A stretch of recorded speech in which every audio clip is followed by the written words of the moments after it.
Assalomu alaykum. Efirda Samarqandda ta'lim haftachida dasturi.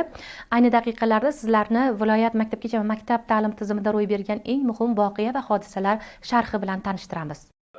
O'tayotgan haftada umumta'lim maktablari o'quvchilari o'rtasida jismoniy tayyorgarlik darajasi sport sinovlarini topshirishga start berildi. Maktabgacha va maktab ta'lim vazirligi, sport vazirligi bilan hamkorlikda tashkil etilgan marosimda respublikadagi barcha umumta'lim maktablari jamoalari, o'quvchi yoshlar, sport murabbiylari onlayn ishtirok etishdi. Samarqand shahridagi 9-umumta'lim maktabida namunali tarzda start olgan sport musobaqalari ochilish marosimida viloyat hokimligi, viloyat maktabgacha va maktab ta'lim boshqarmasi, viloyat sport boshqarmasi hamda kasaba uyushmalari vakillari qatnashdi. Ta'kidlash kerakki, bu yilgi sport sinovlarida ishtirok etish uchun viloyatimizdagi umumta'lim maktablarda tahsil olayotgan 7-17 yoshdagi 583.847 nafar o'quvchilar MySport.uz sayti orqali ro'yxatdan o'tishgan. Samarqand shahridagi bilimlarni baholash markazida pedagog kadrlar uchun navbatdagi attestatsiya jarayoniga rasman start berildi. Ushbu jarayon joriy yilning 15 mart sanasiga qadar davom etishi rejalashtirilgan. Attestatsiya sinovlarida Samarqand viloyati bo'yicha jami 18.480 nafar pedagog xodimlarning ishtirok etishi ko'zda tutilgan. Bu tadbir orqali pedagoglarning kasbiy bilim va ko'nikmalari, zamonaviy ta'lim talablariga mos kelishi hamda sohadagi umumiy sifatni oshirish maqsad qilingan. Mazkur jarayon O'zbekiston Respublikasi Prezidentining ta'lim sifatini oshirish, pedagog kadrlarning malakasini baholash hamda rag'batlantirishga doir topshiriqlari ijrosi doirasida amalga oshirilmoqda. Attestatsiya jarayonlarini adolatli va shaffoflikni ta'minlash maqsadida jarayonlar onlayn zamonaviy axborot texnologiyalaridan foydalanilgan holda o'tkazilmoqda. O'tayotgan haftada yilning eng yaxshi tarbiyachisi tanlovining viloyat bosqichi bo'lib o'tdi. Shu munosabat bilan viloyat maktabgacha va maktab ta'lim boshqarmasida g'oliblarni tantanali taqdirlash marosimi bo'lib o'tdi. Hozir shu haqda. 3 bosqichda o'tkazilgan mazkur tanlovda bellashuvning tuman shahar bosqichlarida g'oliblikni qo'lga kiritgan 86 nafar tarbiyachi va maktabgacha ta'lim tashkiloti direktor o'rinbosarlari o'zaro bellashdi. Tanlov natijalariga ko'ra 6 yo'nalishda birinchi o'rinni qo'lga kiritgan ishtirokchilar respublika bosqichida ishtirok etish huquqini qo'lga kiritishdi. Shu munosabat bilan boshqarmada g'oliblarni tantanali taqdirlash marosimi bo'lib o'tdi.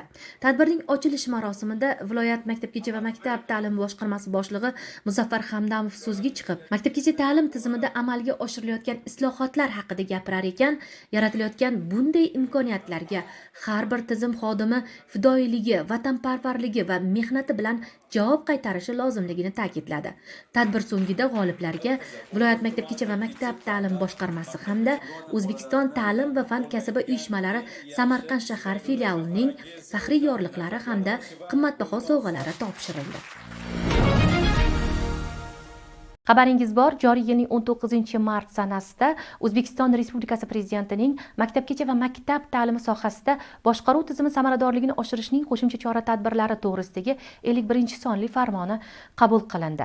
Ayni paytda joylarda mazkur farmonning mazmun mohiyatiga bag'ishlangan uchrashuvlar tashkil etilmoqda. O'tayotgan haftada viloyat maktabgacha va maktab ta'lim boshqarmasi boshlig'i Qo'shrabot tumanidagi umumta'lim maktablarida bo'lib, mazkur farmonning mazmun mohiyatiga alohida to'xtaldi. Bundan bir necha yillar avval Qo'shrabot tumani haqida gap ketganda, viloyat markazidan qariyb 100 kilometr uzoqlikda joylashganligi uchun olis tuman, og'ir tuman degan iboralar qo'llanilgan. Bugun tumanga tashrif buyursangiz, bu iboralarning aksini ko'rishingiz mumkin. Yurtimizda amalga oshirilayotgan islohotlar tumanning markazidan tortib olis hududigacha yetib borgan.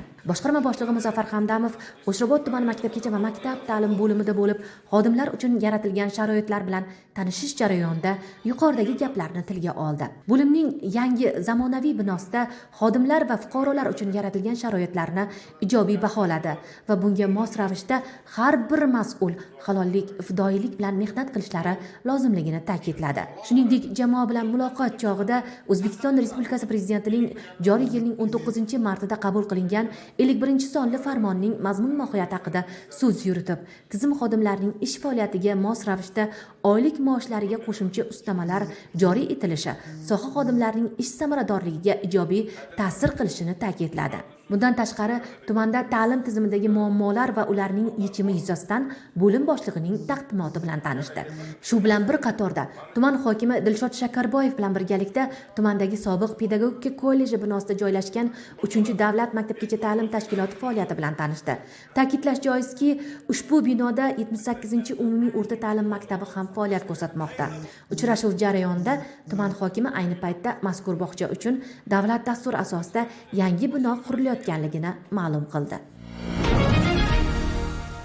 Darhaqiqat, yurtimizda ta'lim tizimida amalga oshirilayotgan islohotlar olis va chekka hududlarda ham bo'y ko'rsatmoqda. O'tayotgan haftada viloyat maktabgacha va maktab ta'lim boshqarmasi boshlig'i Qo'shrabot tuman markazidan 70 kilometr uzoqlikda joylashgan olis Oqchopsoy mahallasidagi 51-umumta'lim maktabida bo'lib, o'qituvchilar holidan xabar oldi. Oliy toifali ingliz tili o'qituvchisi Azima Tursunova Buxoro viloyati Qorako'l tumanidan. U O'zbekiston Respublikasi Prezidentining olis hududlardagi budjet tashkilotlariga malakali mutaxassislarni jalb qilish chora-tadbirlari to'g'risidagi qaroriga muvofiq Qo'shrabot tumanidagi olis Oqchopsoy mahallasida joylashgan 51-sonli maktabda ingliz tilidan dars beradi. Bugungi kunda u 20 million so'mga yaqin maosh olmoqda. Hozirgi kunda prezidentimiz ta'limga juda ham katta e'tibor qaratgan bo'lib, barcha o'qituvchilarga chiroyli sharoitlar yaratilgan. Mana olis hududlarga borib ishlagan, o'z ustida ishlagan o'qituvchilarga prezidentimiz $1000 ga chiqaramiz oyliklarini deyishgan, lekin bundan ham yuqori $2000 gacha oylikni mana biz maoshlarni o'z ustimizda ishlab olyapmiz. Farg'onalik Sanovar Tojiqulova ham olis va chekka hududdagi maktabga ishlash uchun kelgan fidoyi o'qituvchilarimizdan biri. U suhbat davomida ustozlarga berilayotgan e'tibor va imkoniyatlardan mamnunligini bildirdi. Bunaqa maktabga kelaman deb tasavvur qilmagan edim. Bu yerda meni juda yaxshi kutib olishdi. Maktab direktori, ma'naviy ma'rifiy ishlar bo'yicha direktor o'rinbosarlari, o'qituvchilar, xalq ayniqsa yaxshi kutib olishdi. Chunki maktabga o'qituvchi kelyapti. Demak, yaxshi o'qitadi ustozlari deyishyapti-da. Biz bu ishonchni oqlash uchun jon-jahdimiz bilan ishlayapmiz. O'quvchilar ham yaxshi, oq ko'ngil, xalqi. Mana shu bizga hamma ustamalarimiz to'lanyapti, bir martalik pullarimiz tushdi mana yaqinda. Kvarplatalar to'lanyapti vaqtida.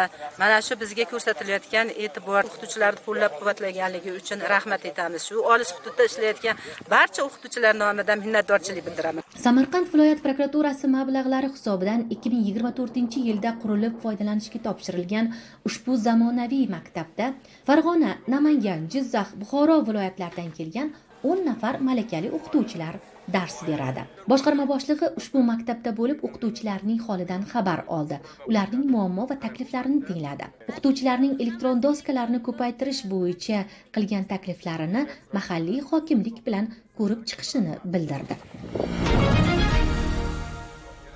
O'tayotgan haftada viloyat maktabgacha va maktab ta'lim boshqarmasi tomonidan jurnalist va blogerlar uchun Tayloq tumanidagi maktablarga press-tur tashkil qilindi. Tadbir qizil va yashil toifadagi maktablar faoliyati bilan tanishish, yutuq va kamchiliklarni muhokama qilishga bag'ishlandi. Tadbirda viloyat maktabgacha va maktab ta'lim boshqarmasi boshlig'i jurnalist va blogerlarga qizil va yashil maktablar, kamchilik va yutuqlar mavzusida taqdimot o'tkazdi. Taqdimotda sohada yig'ilib qolgan muammo va kamchiliklar ro'y-rost aytilib, jurnalistlardan kelib tushgan savollarga javoblar berdi. Sizlarga yetkazmoqchi bo'lgan xabarlarimiz sharhi shulardan iborat edi. E'tiboringiz uchun rahmat. Salomat bo'ling.